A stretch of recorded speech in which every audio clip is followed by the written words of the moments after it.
हमारे पंचायत में नहीं आए किसान वालों में, हम उनको इस पंचायत की तरफ से विरोध करते हैं और अपना वोट देने का कोई अधिकार नहीं मानते। सारे सबूत मौजूद हैं, बीजेपी वाले नहीं आए, इसीलिए उनका विरोध होगा और उन्हें वोट देने लायक नहीं समझते हैं।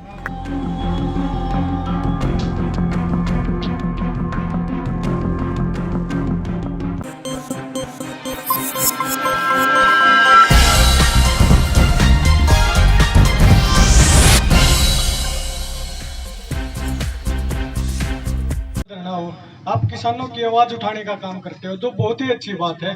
कोई विधायक बनकर भी किसानों की आवाज उठा रहा है।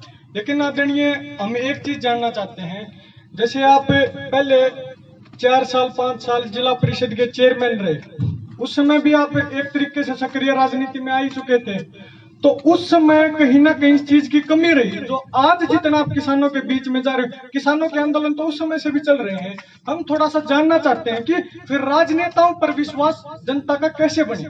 बिल्कुल आपकी बात से मैं सहमत हूं, और ये बात तो पुरानी प्रथा है, वे दूध का गिलास छाछ ने भी फूंक मार के पिया करे। लेकिन मैं आपको बताना चाहता हूं, जिला परिषद का जब मैं मेंबर बनया, जब पार्षद बनया, फिर चेयरमैन बनया, अगर आप पूरा इतिहास पे नजर डालेंगे तो मैं हर आंदोलन में साथ में खड़ा था।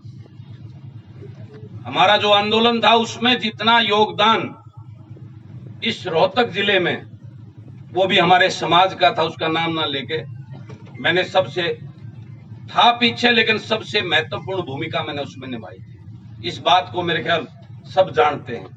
रही किसान की जो बात थी, मैं जहां भी मेरे संपर्क में, मैं हमेशा किसान के साथ खड़ा रहा हूं, और उस बात का आपको बहुत सारे उदाहरण मेरे महम के अंदर मिलेंगे कि जब जब मेरे महम के क्षेत्र में किसानों के ऊपर कोई आपदा आई तो उनका बेटा, चाहे वहां गेहूं जलन पाई, पानी भरण पाई या और किसी में आई, तो उनके साथ खड़ा हुआ मिलेगा। इस बात को अगर आप पिछले तुलना देखो, अपने मुंह से मैं कोई बात नहीं कहना चाहता वो, लेकिन मैं हर उसमें मेरे अपने किसानों के साथ, क्योंकि मैं किसान के घर में पैदा हो रहा हूं। मेरे अंदर मैंने अपने दादा को हल जोड़ते देखा, मैंने अपने बापू को हल जोड़ते हुए देखा, और मैंने हल तो जोड़ नहीं रखा, लेकिन 5 साल कॉलेज के टाइम में जब तक मैंने काम शुरू नहीं किया था, मैंने ऐसा कोई खेत का काम नहीं जो मैंने नहीं कर रखा हो। तो मैं उस तकलीफ को, उस दर्द को जानता हूं। और रही बात जिला परिषद का चेयरमैन, वो सरकार के सामने कुछ भी नहीं होता, लेकिन फिर भी मैंने जी चलाई सरकार के। तो मैं अनेकों बार, मनीष ग्रोवर का टकराव मेरे साथ रोहतक का मुख्यमंत्री तो हो रहा है, वो उन 5 सालों में भी एक बार नहीं कई बार देखने को आपको मिलेगा। इसको मेरे ख्याल आप सब नहीं तो कुछ जरूर मेरे युवा साथी भाई सोशल मीडिया पे इन्होंने देखा होगा, वो चीज पिछले दिनों की आपको पता लग जाएगी। देखिए आदरणीय, सभी देखते थे, आप लड़कियों के लिए बहुत अच्छा काम कर रहे हो, आप बस चला रहे हो, आपकी बसों पर बीजेपी के पोस्टर होते थे, और जिनके खिलाफ आज आप खड़े हो, मनीष ग्रोवर जी का भी फोटो उनके ऊपर होता था। आप किस तरीके से मतलब इस चीज को देखते हो? बिल्कुल मैं आपकी बात से सहमत हूं, और उस बात को मैं कबूल भी करता हूं कि इस चुनाव से 6 महीने पहले मैंने पोस्टर बदलवाए थे। पहले मनीष ग्रोवर का फोटो नहीं था, लेकिन मेरे को किसी पार्टी के उन्होंने कहने से मैंने उसका फोटो उस पर लगवाया था। लेकिन मैं आपको ये बता दूं, उस टाइम पे एक छोटे स्तर का, हर छोटा से छोटा आदमी, विपक्ष का भी आदमी, मैं कांग्रेस के मेरे बुजुर्गों से, इनलो के मेरे बुजुर्गों से मुंह से ये सुनता था, अगे वो खट्टर तो ईमानदार है, पर बाकी सारे बीजेपी वाले चोर हैं। कया करते ना कया करते, ताऊ बताओ, कया करते ना? उसकी लांगड़ किसने काटी फिर बने पाछे? अर्धा ही दिखाया ना उसका असली चेहरा भी, फिर मैंने दिखाया होगा, दिखाया कि नहीं दिखाया? मैं मानता हूं। उसके बाद अगर मेरे पास, लेकिन 6 महीने पहले उस मनीष का मजबूरी में मुझे कहा गया था, और बता दूं, मुख्यमंत्री ने कहा था, मैंने वो टिकट के लालच में काम करा था। इतना तो मैं दोषी हूं, मैं मानता हूं, इस बात को कबूल करता हूं।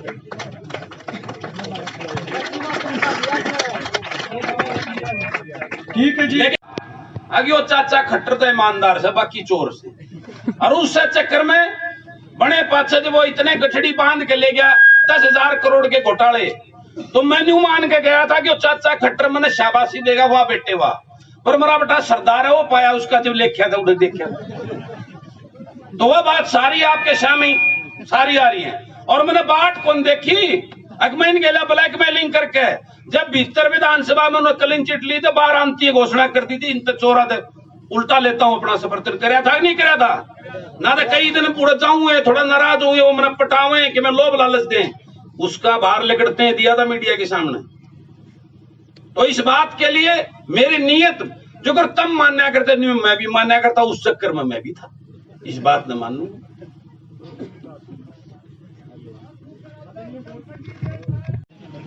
कैंडिडेट आप दे दो, उसका चुनाव जब वैसे रुपये घाट हो तो उसने मैं लड़ दूंगा, इस बात का वादा करता हूं।